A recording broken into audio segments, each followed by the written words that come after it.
नमस्कार दोस्तों, मैं योगाचार्य आनंद आपका हार्दिक स्वागत करता हूं। मेरे प्यारे भाइयों, आज मैं आपको एक ऐसी चिड़िया की कहानी सुनाना चाहता हूं, जिस कहानी को सुनने के बाद आप यकीनन एक दिव्य प्रेरणा से भर जाएंगे। एक महान माने एक प्रेरणा आपके भीतर आ जाएगा। इस कहानी को पूरा सुनिएगा, बहुत ही शिक्षाप्रद है।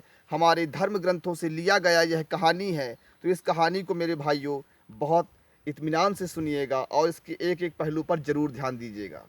ये कथा कहते हैं सतयुग की है, जब हम मनुष्य पशु पक्षी सब एक दूसरे की भाषा को समझ सकते थे। उस समय की यह कथा है।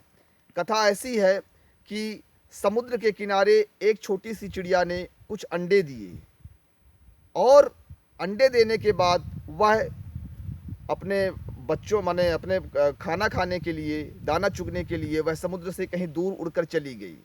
तो समुद्र की एक बहुत बड़ी लहर आई और उस लहर में उस चिड़िया के अंडे बहकर समुद्र में जाकर मिल गए। चिड़िया जब वापस अपने घोंसले पर आई तो वह देखी कि वहाँ उसके अंडे नहीं थे, उसके घोंसले नहीं थे। वह बहुत परेशान हो गई, रोने लग गई। तब उसे पता चला कि उसके अंडे समुद्र की लहरों में बहकर वापस पानी में चले गए हैं, पानी में जाकर डूब गए हैं। वह चिड़िया रोती रही, गिड़गिड़ाती रही, लेकिन उसके दुखों का कोई अंत नहीं था। वह समुद्र से प्रार्थना करने लगी कि हे समुद्र देवता, आप मेरे अंडों को मुझे वापस कर दीजिए। मैं आपको बहुत बहुत प्रणाम करती हूँ, आप मुझे मेरे अंडे वापस कर दीजिए। लेकिन समुद्र तो एक माने सागर है, वह सागर भला क्या उत्तर देता। और अंदर ही अंदर समुद्र खुश हो रहा था इस बात को देखकर कि एक छोटी सी चिड़िया किस प्रकार से परेशान है अपने अंडों के लिए। लेकिन उस चिड़िया ने ठान लिया कि मैं अपना अंडा लेकर रहूंगी। बहुत देर तक उसने मिन्नतें की, लेकिन जब समुद्र देवता ने नहीं उसकी बात सुनी तो उसने समुद्र को धमकी दे दी कि आए समुद्र, तुम मेरे इस अंडे को मुझे वापस कर दो, नहीं तो मैं तुम्हें सुखाकर माने तुम्हें मिट्टी डाल डाल के तुमको पाट डालूंगी और सुखा डालूंगी तुमको। तो इस बात को सुनकर समुद्र को बहुत ज़्यादा हंसी आई और उसने चुप्पी दिखाई और जवाब में कुछ नहीं दिया, खाली वह अंदर अंदर हंसता रहा। उस चिड़िया को बहुत क्रोध आया। उसने छोटा सा एक कंकड़ उठाया और कंकड़ को उठाकर जाके उसने समुद्र के पानी में डाल दिया। जब समुद्र के पानी में उसने उस कंकड़ को डाल दिया तो समुद्र फिर हंसा, कह रहे छोटे छोटे कंकड़ डाल के मुझे मतलब ये पाट डालेगी, मुझे भाट देगी, मुझे मतलब सुखा डालेगी। तो समुद्र और जोर से हंसा। तो उस चिड़िया को फिर दुगना गुस्सा आया। वह फिर गई, एक कंकड़ उठाकर फिर उस समुद्र में डाल दिया और समुद्र को फिर हंसी आई।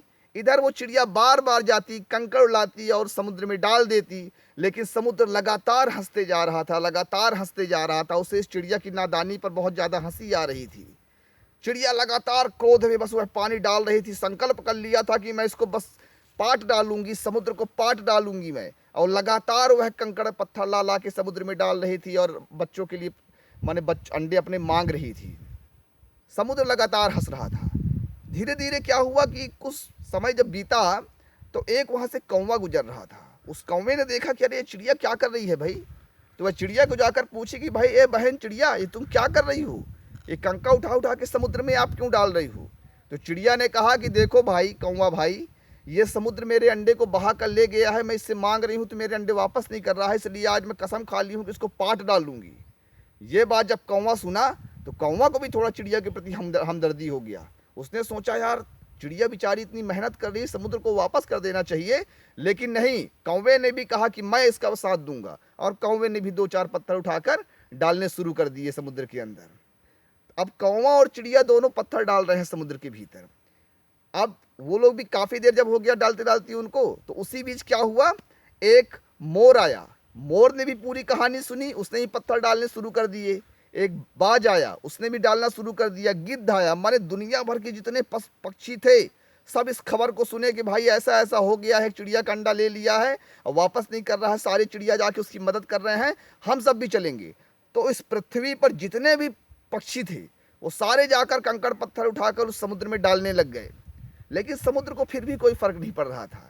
तो कथा ऐसी आगे आती है कि यह खबर मिली विष्णु जी के वाहन गरुड़ जी महाराज को। पक्षियों के जो राजा हैं गरुड़ जी महाराज को यह बात पता चली कि समुद्र ने एक चिड़िया का अंडा ले लिया और वापस नहीं कर रही है। पूरा पक्षी समुदाय मतलब इस कार्य में लग गया है कि अंडा वापस करना है। तो उनको भी एक लगा कि भाई मेरे बिरादरी के पूरे लोग समुद्र के पानी को सुखाने में लगे हैं, इस आंदोलन में अगर आज मैं नहीं गया, आज मैं पक्षीराज गरुड़ अगर इस आंदोलन में अगर शामिल नहीं हुआ तो मेरी बिरादरी में, क्योंकि मैं भी एक पक्षी हूँ, गरुड़ सोचे ऐसा, तो मेरी बदनामी होगी। तो इस ऐसी धारणा लेके गरुड़ जी महाराज भी वहाँ से चले बैकुंठपुरी से, और जाके जब वो समुद्र के पास अपने लंबे लंबे पंख जब फड़फड़ाए हैं, तो चूंकि वो तो विष्णु जी के वाहन थे, समुद्र घबरा गया कि ओहो अब गरुड़ जी महाराज आ गए तो वाकई मेरे को सुखा सकते हैं।